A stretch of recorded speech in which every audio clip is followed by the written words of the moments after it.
আমরা অনেক সময় দেখি জামাতের প্রতি আপনাকে কিছুটা সফট মনে হয়। আসলে জামাতের সাথে কি আপনার কোনো বোঝাপড়া আছে কিনা?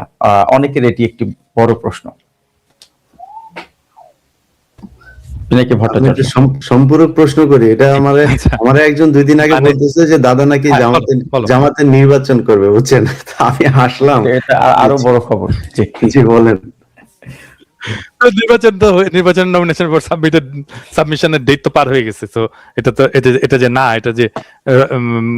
এটা যে গুজব এবং এটা যে মিথ্যা কথা, সেটা তো আমরা সবাই জানি। আচ্ছা, 2 নম্বর বিষয় হচ্ছে যে বাংলাদেশে এমন কোন রাজনৈতিক দল নাই যার আমি নির্মম সমালোচনা করিনি, ইনক্লুডিং জামাত। হ্যাঁ, সেই সমালোচনা আমি এখনো করি। আমার জামাত প্রসঙ্গে খুব ক্লিয়ার কিছু ক্রিটিসিজম আছে। আমি সেগুলো এই কিছুদিন আগে, আপনি ধরেন খুব বেশি না, আপনি যদি আমার গত মাস তিনেকের ভিডিও দেখেন, এর মধ্যেই আছে। আমি এক্সাক্ট ভিডিওটার কথা বলতে পারছি না, মাস তিনেকে বেশ কয়েকটা ভিডিওর মধ্যে আছে। জামাতে ইসলামের লোকেরা যখন আমার সাথে কথা বলে, আমি তাদেরকেও বলি, তখনও এগুলো বলি। যেমন আজকের অনুষ্ঠানের সময় আমি বলতে চাই যে 1971 জামাতের যে ভূমিকা, এইটার একটা স্পষ্ট ব্যাখ্যা লাগবে, স্পষ্ট ন্যারেটিভ লাগবে জামাতের ইসলামের তরফ থেকে। 1947 পাকিস্তান আন্দোলনের বিরোধিতা করেছিল জামাত ইসলাম, সেটার একটা স্পষ্ট ব্যাখ্যা লাগবে। এগুলো আমার ভিডিওতে, বেশি দিন আগের কথা না। মানুষ তো আমাকে 2013 ভিডিও দেখায়, আমি এইটা এখনকার এই সময়ের ভিডিওতে বলেছি। আমার 2013 একটা ভিডিও কিন্তু আওয়ামী লীগাররা দেখায়। আমি তখন ওইখানে জামাতকে অভিযুক্ত করছি কয়েকটা প্রশ্নে। আমার সেই অভিযোগ স্টিল আমার অভিযোগ ভ্যালিড। আমি এটা জামাতকে বলি যে 1971 25শে মার্চ একটা গণহত্যা হয়েছিল কিনা, টেক্সট বুক রেফারেন্স হয়েছিল। ইয়েস, জামাত এটা অস্বীকার করে না। আমি তখন তাদেরকে দ্বিতীয় প্রশ্নটা করি, আপনারা কখনো মানে ওই 1971 25শে মার্চ থেকে 1971 16 ডিসেম্বরের মধ্যে আপনারা কখনো এই গণহত্যার জন্য নিন্দা জানাইছিলেন? বলে না, আমরা জানাইনি। তাহলে এইখানেই তো আপনার একটা মরাল ফেলিওর, আপনাকে এটাকে স্বীকার করতে হবে। 2 নাম্বার হচ্ছে যে 1971 25শে মার্চের পর থেকে 1971 16 ডিসেম্বর পর্যন্ত যে প্রভিন্সিয়াল গভর্নমেন্ট ছিল, এই গভর্নমেন্টও তো আপনাদের মন্ত্রী ছিল, আপনাদের দলের মন্ত্রী ছিল, দলের লোক ছিল মন্ত্রী হিসাবে। তো তাহলে 1971 পাকিস্তানিরা যা যা করেছে, এটাই তো আপনার দায় চলে আসে এমনিতেই, তাই না? এটা আপনাকে এই দায়টা তো নিতে হবে। এখন এটা আপনি কিভাবে নেবেন, এটা তো আমি তো আর জামাত করি না, আমি তো আর এটা বলে দেবো না, এটা ওনাদেরকেই বলতে হবে। এই সমালোচনাটা ভ্যালিড সমালোচনা, তো এটা আমার, এই সমালোচনাটা আমার এখনো আছে, আমি এখনো বলি ওনাদেরকে এটা। এবং এইটাকে স্পষ্ট করা, এইটা ক্লিয়ার করা, যদি নিজেদের দায় থাকে সেটাকে স্বীকার করা, এটা এখনই সময়। কিন্তু পীরিকা ভট্টাচার্য, আরেকটি ইন্টারেস্টিং ব্যাপার যদি একটু দেখি, যে জামাতের সমালোচনা করার জন্য ঘুরে ফিরে 71-এই কেন বারবার ফিরে যেতে হয়? আসলে মানে জামাতের সমালোচনার জন্য সমকালীন কোনো বিষয় কি আসলে নেই, যেটি নিয়ে আসলে আমরা তাদের রাজনৈতিক না, ঠিক আছে, আই গেট ইউর পয়েন্ট। দেখেন, আমি যে জামাতের সমালোচনা করলাম এখন 71 নিয়ে, সে সমালোচনা কি বিএনপি করতেছে? না, কিন্তু সে বিএনপির সমালোচনার ভাষা কিন্তু সেটা না। বিএনপি অন্য কিছু বলে, আওয়ামী লীগ কিন্তু অন্য কিছু বলে সমালোচনা করে। আমি কিন্তু কমপ্লিটলি একটা ডিফারেন্ট অ্যাঙ্গেল থেকে আমি সমালোচনা করছি, ক্রিটিসিজম তো করছি। আর আমার ক্রিটিসিজমের পার্ট কিন্তু শুধু 71 না, আমার ক্রিটিসিজমের পার্ট কিন্তু 47। জি হ্যাঁ, আমি বলছি, আমি জামাতের নেতাদেরকে বলছি, কর্মীদেরকে বলি আর কি, যে দেখেন আপনারা 47-এর পাকিস্তান আন্দোলনটা কি ছিল? যে ভারতের নির্যাতিত বা পটেনশিয়ালি নির্যাতিত সংখ্যালঘুদের জন্য আমাদের একটা আলাদা রাষ্ট্র দরকার, তাদের নিরাপত্তার জন্য। এটাই তো পাকিস্তান আন্দোলনের মূল কথা। মানে সে পাকিস্তান তো শুধু মুসলমানদের আবাসভূমি ছিল না, এটা দলিতদেরও আবাসভূমি ছিল। হ্যাঁ, দলিত এবং মুসলমানরা একসাথেই পাকিস্তান আন্দোলন করছিল। যোগেন মন্ডল তো একসাথে মুসলিম লীগের সাথে আন্দোলন করছিল। যোগেন মন্ডল পাকিস্তানের মন্ত্রী হয়েছিল, থাকতে পারেনি, সেটা অন্য বিষয়। তো তাহলে আজকে আপনি বোঝেন যে আজকে ভারতে মুসলমানরা নির্যাতিত, আপনি 47-এ বুঝলেন না কেন তাহলে? তখন কেন জিন্নার বিরোধিতা করলেন? আমার ইয়েটা কিন্তু জামাতকে ছোট করার জন্য না, জামাতকে লজ্জা দেওয়ার জন্যও কিন্তু না। আমার সমালোচনাটা হচ্ছে আমি নিশ্চিত হতে চাই আপনি ভবিষ্যতে এই একই রকমের ভুল আর করবেন না। পলিটিক্যাল মিস্টেক তো স্বীকার করতে হয়, আমরা তো কেউই ফেরেস্তা না। জামাতের লোকেরা কিন্তু আবার বলে আমরা তো ভুল করতেই পারি, আমি বলি হ্যাঁ, সেটাকে আপনি একটা ন্যারেটিভ আকারে তো আপনাকে সমাজের কাছে বলতে হবে, একটা ন্যারেটিভ আকারে বলতে। খুবই পরিষ্কার। আমাদের কাছে আসলে আরো বেশ কিছু প্রশ্ন আছে, আমরা একটু ইলিয়াস হোসেন আপনার কাছ থেকে আপনার ব্যক্তিগত বিষয়ে আসলে প্রশ্নটি না করলেই নয়। আপনার বিরুদ্ধে আরেকটি অভিযোগ শোনা যায় যে আপনি মানুষের চরিত্র হননের চেষ্টা করে থাকেন, বিশেষ করে নারীদের বিরুদ্ধে চরিত্র হননের মতো অভিযোগ আপনার ব্যাপারে করা হয়। কারোর সাথে কারো একান্ত ব্যক্তিগত আলাপ যদি থাকে কিংবা কোনো সম্পর্ক যদি থাকে, আসলে সেটি নিয়ে আসলে আগ্রহী হওয়াটা কতটুকু যৌক্তিক, সেই প্রশ্নটিও রয়েছে আপনার ব্যাপারে।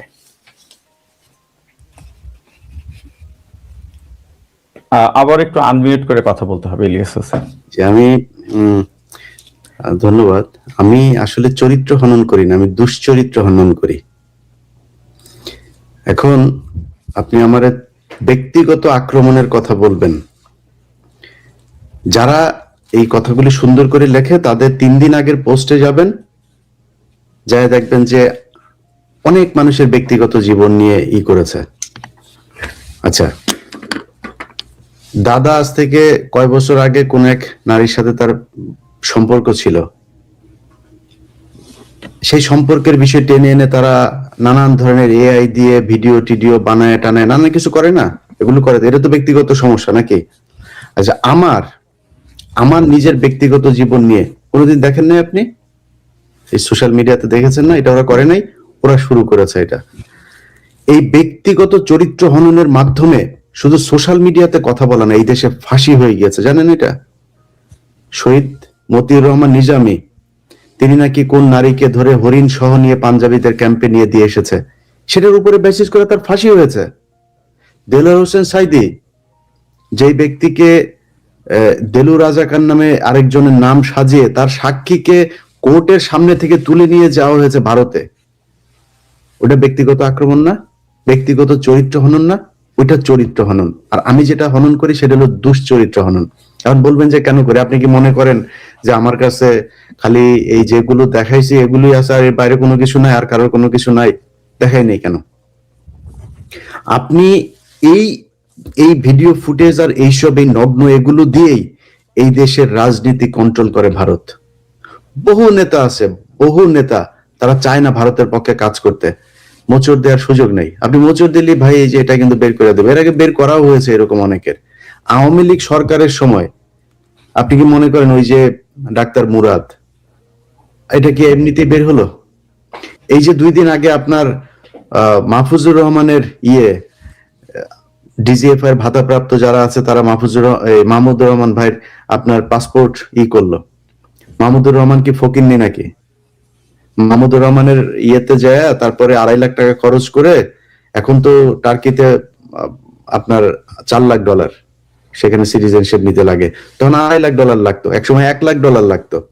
তো মাহমুদুর রহমান তো জমিদার, মাহমুদুর রহমানের ওই ক্ষমতা নাই। মাহমুদুর রহমানের শ্বশুরের কয়েক হাজার কোটি টাকার মালিক মাহমুদুর রহমান। সেগুলো মাহমুদুর রহমান নিজেও তো সেই কবে থেকে উনি শাহিনপুকুরের সিইও, ওনার নিজের একটা সিরামিক কোম্পানি ছিল নিজের। উনি তো ভেসে আসেন রে ভাই, উনি মানে বাংলাদেশের বড় বড় পদে, উনি প্রধানমন্ত্রীর উপদেষ্টা ছিলেন। তো উনি কি মাঠ থেকে উঠে আসছে নাকি যে ওনার $2.5 লাখ জোগাড় করা? $2.5 লাখ মানে কি তখনকার দিনে? এখন তো 125 টাকা করে ডলার, তখন ছিল 80 টাকা 85 টাকা। মাহমুদ ভাই যখন টার্কিতে সিটিজেন হয়েছে তখন 80 টাকা 85 টাকা ছিল ডলার। তো কত ছিল মনে করেন? 1.5 কোটি টাকা ছিল। 1.5 কোটি টাকা দিয়ে সে সিটিজেন হয়েছে। এটার নাম চরিত্র হনন। আপনি যখন কোনো মানুষ দেশের জন্য ইলিয়াস, এটা মানে ওইখানে যে প্রশ্নটা আনছে, সেই প্রশ্নটা হচ্ছে যে বাংলাদেশ থেকে তো টাকা বের করা যায় না, বাংলাদেশ ব্যাংকের পারমিশন লাগে।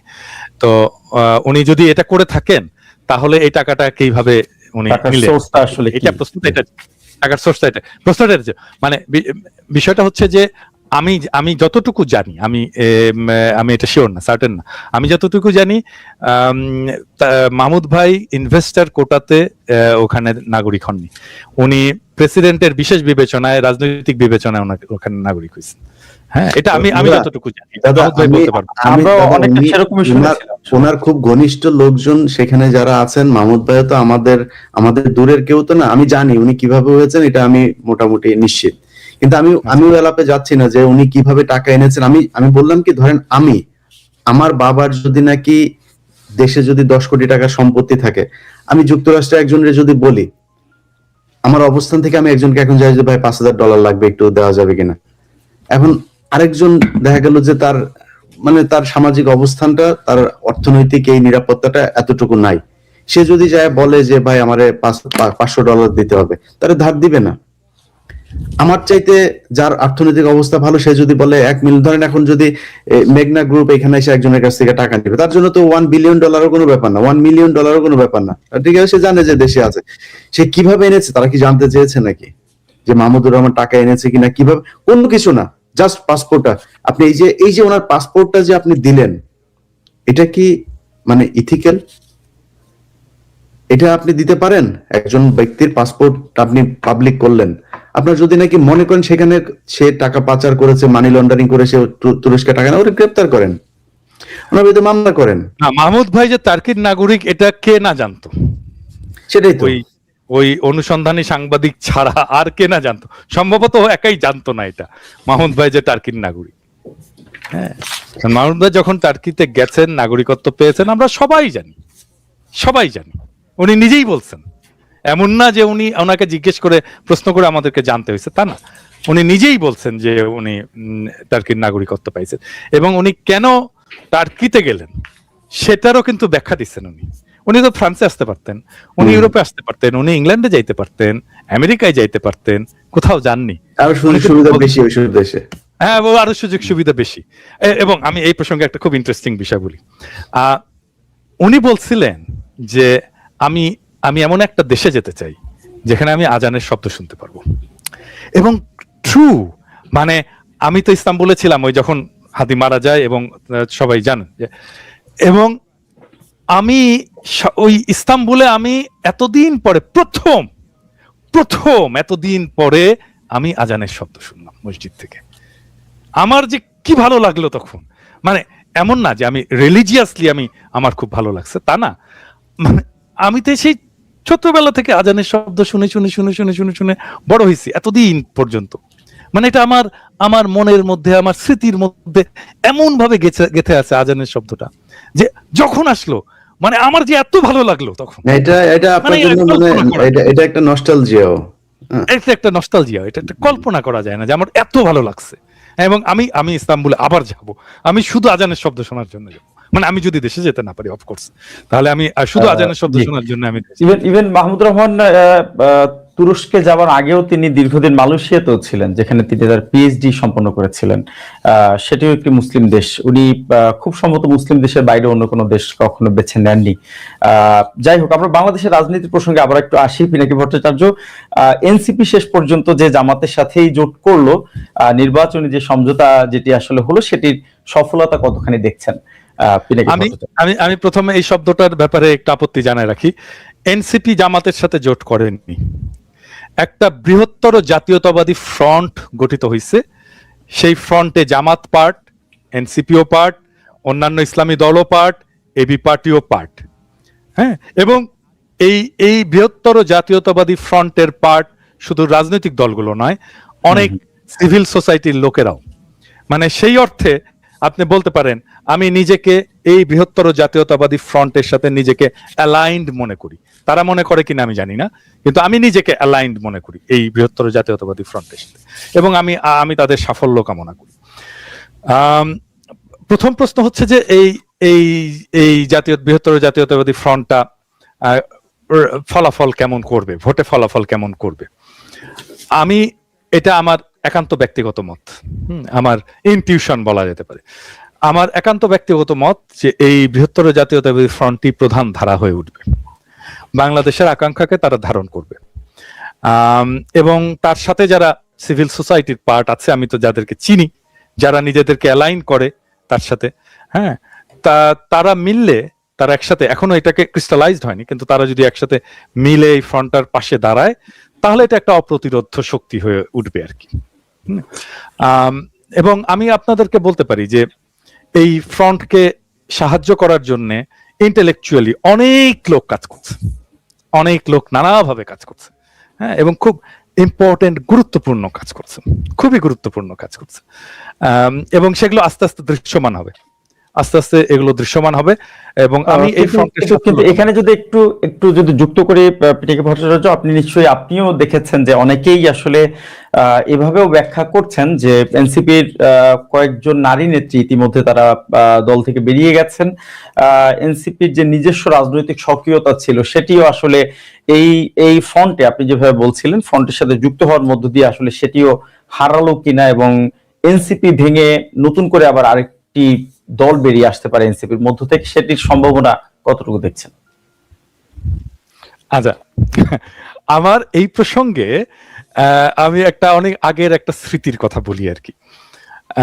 সেটা হচ্ছে 2001 সালের কথা। 2001 সালে তখন আমার অফিস ছিল,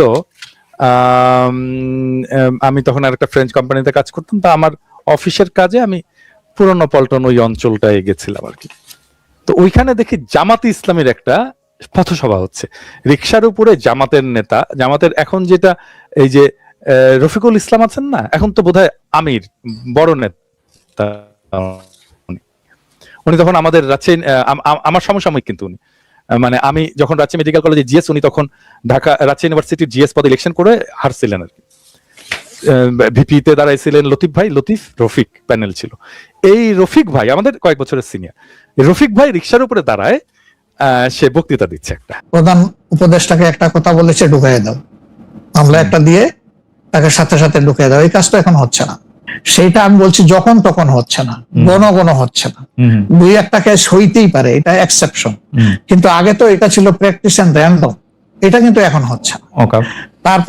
তারপরে আপনি দেখেন যে আয়নাগরের যে বিষয়টা, মানুষকে ধরে নিয়ে ঢুকাই দাও, হোয়ার অ্যাবাউট, কেউ জানে না, তার ফ্যামিলি জানে না যে মানুষটা বেঁচে আছে নাকি মরেই গেছে, যদি মরে যায় তার কবর কোথায়, আদৌ জীবনে দেখবো কিনা তার কবরটা, সেটাও তো প্রশ্ন। এরকম তো ঘটনা ঘটেছে, এবং যাদেরকে আয়নাগরে নেওয়া হয়েছে তারা কিন্তু সবাই ফিরে আসেননি, তারা অনেকেই এখনো আমরা জানি না তারা কোথায় আছে, আদৌ বেঁচে আছেন কিনা। তো এগুলা তো এখন হচ্ছে না। আর বায়বীয় মামলা যেটা বলা হয় সরকারের পক্ষ থেকে, এখন সরকারের পক্ষ থেকে সেরকম মামলা নেই, এখন মামলা হচ্ছে পলিটিক্যাল যারা বিভিন্ন পার্টিজ আছেন তারা, সেই ক্ষেত্রে এক এক দলের এক একটা দৃষ্টিভঙ্গি। আমাদের দৃষ্টিভঙ্গি হচ্ছে যে for fair justice, complaint of atrocity করেছেন যারা এটা পারপিটেটর, তাদেরকে ডিরেক্ট যারা আছেন তাদেরকে বাদ দিয়ে আমরা কোনো মামলায় কাউকে আসামি করিনি। এই জন্য আমাদের মামলায় শত কোনো আসামি নেই। অন্যান্য সংস্থার বা দলের বা অথরিটির থাকতে পারে। তো এই জিনিসগুলোর কিছুটা হলেও ডেভেলপমেন্ট হয়েছে, কিন্তু আরো অনেক হওয়ার প্রয়োজন আছে এবং সুযোগ আছে। দেখেন, নিষিদ্ধ তো আমাদেরও করা হয়েছিল, তাই না? এবং একবার না, আমাদের এই সংগঠনের জন্মের পরে দফায় দফায় আমাদেরকে নিষিদ্ধ করা হয়েছে।